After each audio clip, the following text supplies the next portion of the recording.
Bom dia, meus amados irmãos, a graça e a paz do Senhor Jesus, louvado seja sempre o nome do Senhor. O Senhor nos criou, e Ele nos criou para a glória dEle, para um relacionamento com Ele. Então nós vamos encontrar na Escritura tudo convergindo para Ele. Óbvio isso, não poderia ser diferente. Ele é o Criador, Ele é o único digno de toda a glória, então não poderia ser diferente. E assim, nossa vida ela é conduzida para Ele.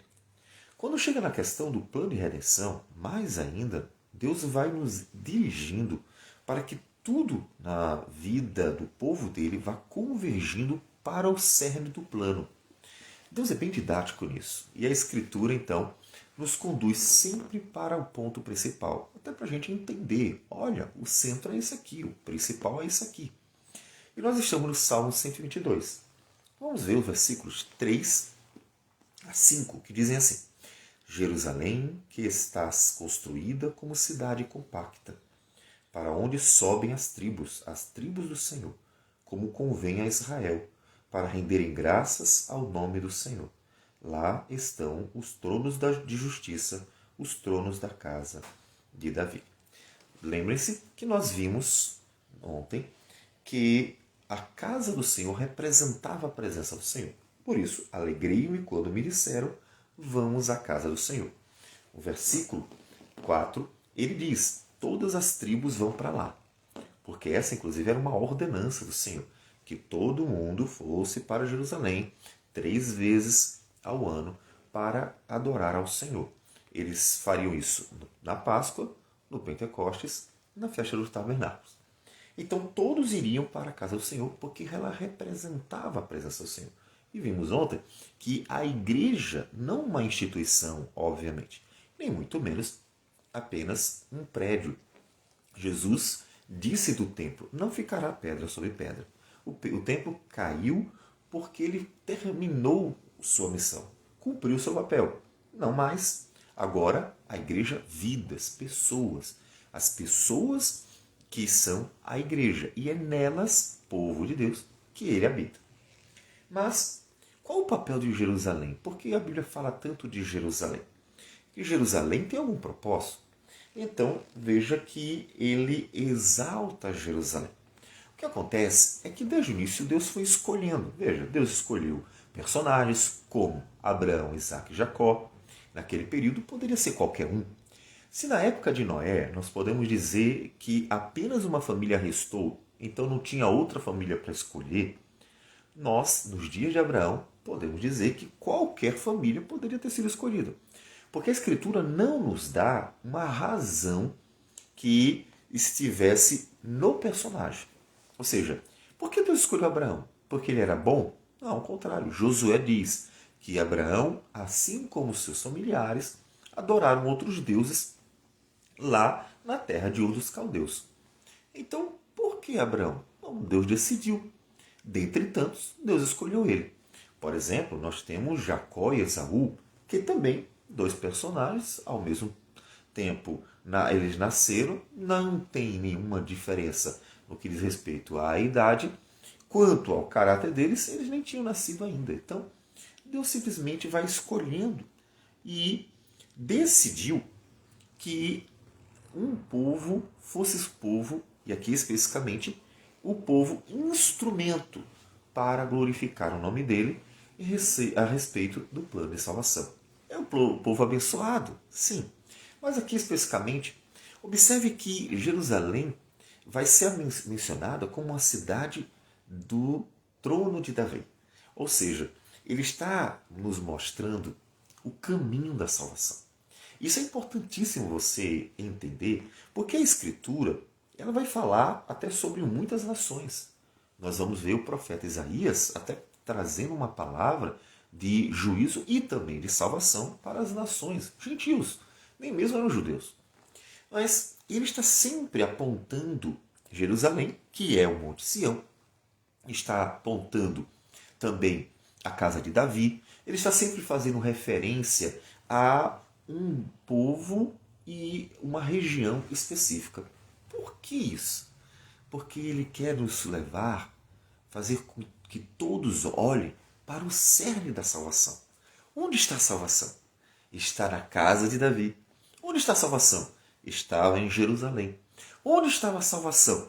Estava exatamente naqueles que Deus havia escolhido para usar como instrumento para isso. Afinal, de onde Jesus nasce? É quando a gente vai para o Evangelho que a gente entende por que essa insistência em falar tanto de Jerusalém. Por que essa insistência em falar tanto da casa de Davi? Por que essa insistência em estar apontando para um grupo e para elementos específicos? A grande questão não é que esses elementos eles possuíam algum poder mágico, alguma coisa. É claro que não. Nada de misticismo dentro dessas figuras. Mas esses elementos, eles seriam instrumentos para Deus manifestar a maior obra que o homem já viu. Nenhuma obra é maior que essa. Nós temos o dilúvio, que foi um evento muito grande no mundo. Nós temos o dia em que o Sol parou, que no caso o sistema solar parou, significa o maior evento cósmico que a Escritura nos conta. Nós temos as pragas do Egito, que também foram um grande momento, porque ali Deus manifestou a sua ira contra uma nação inteira, na verdade um império naquela época.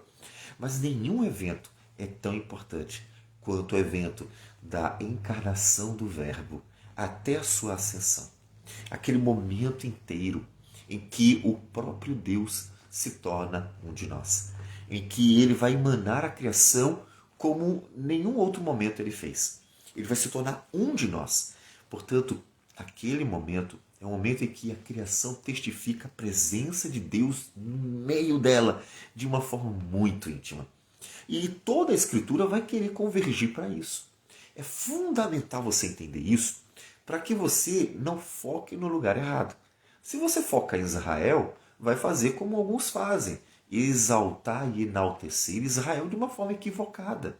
Ou mesmo Jerusalém, ou outros elementos associados principalmente a este povo. Quando nós entendemos que todos eles eram figuras que apontavam para Cristo ou instrumentos que nos conduziriam a Cristo, aí é diferente. Nós estaremos olhando para o alvo, ou seja, o foco é esse, o propósito é esse. Tudo estava em andamento, mas tudo ia nos convergir para Jesus. Para quê? Para que você vá para Ele. Então veja como é importante. Tudo que Deus fará na sua vida convergirá para Cristo. Já pensou nisso? Convergirá para Cristo o trabalhar de Deus na tua vida. Bom, a santificação converge para Cristo, porque fará você mais parecido com Cristo. Ele é o varão perfeito. Ele é o homem perfeito. Foi ele que nunca pecou. Ele é puro. Ele obedeceu ao Pai em tudo. Portanto, ele é o varão perfeito. E a santificação é para que você seja parecido com ele. O trabalhar de Deus na tua vida, por meio do sofrimento, da angústia, das lutas, é para que você possa viver humildemente nele. Inclusive, Filipenses, o apóstolo Paulo diz que o Senhor Jesus se humilhou até a morte, morte de cruz. E diz assim, tenha o mesmo sentimento de Cristo. Portanto, observe que todo operar de Deus na tua vida é para que você vá para Ele. Vai convergir para Cristo Jesus. Isso, como diz Paulo em Romanos 8:28. Todas as coisas colaboram para o bem dos que amam a Deus. O que significa? Significa que Deus fará com que tudo seja instrumento para nos conduzir a Cristo, a fim de vivermos para Cristo. Afinal das contas, eternidade é o quê? Eternidade é o desfrute de grandes bênçãos de Deus, de um mundo recriado, de um paraíso divino? Sim, mas antes de tudo, a eternidade é vivermos eternamente com Cristo. Lembre-se que Ele é o Deus homem para sempre. Jesus não vai voltar e se desfazer da sua humanidade, de forma alguma. Ele é o Deus homem para sempre. E isso já mostra muito como realmente a encarnação do Verbo é a maior obra que a criação já viu. É a maior manifestação do poder, da graça e do amor do Senhor. Ele se fez um de nós e será para sempre um de nós. Para sempre o Deus homem, que estará intercedendo por nós, sendo um de nós e um mediador perfeito entre nós e Deus. Então, tudo na tua vida vai apontar para Jesus. E deve ser assim. E deve ser assim também no seu testemunho. Quando você estiver testemunhando, não atraia pessoas apenas para a denominação, para um prédio, ou mesmo para eventos particulares de sua denominação. Não. O foco nunca foi esse. O foco é Cristo. Tudo na igreja deve convergir para Cristo. Tudo na tua vida deve convergir para Cristo. Todas as coisas que fizermos devem convergir para Cristo. E todo o teu testemunho deve nos conduzir as pessoas para Jesus. Então, lembre-se no dia a dia que Deus está conduzindo você a Jesus, para você andar em Jesus e viver para Jesus. Então, ficará mais fácil você pensar, quando as coisas não estiverem bem, o que Deus quer fazer na minha vida? Como Deus quer me conduzir para Jesus nesse momento, por meio dessas situações? Como Deus está trabalhando? O que Deus quer falar comigo quando a pregação é fiel, me conduzindo para Cristo? O que Ele quer? Como Ele quer me levar lá?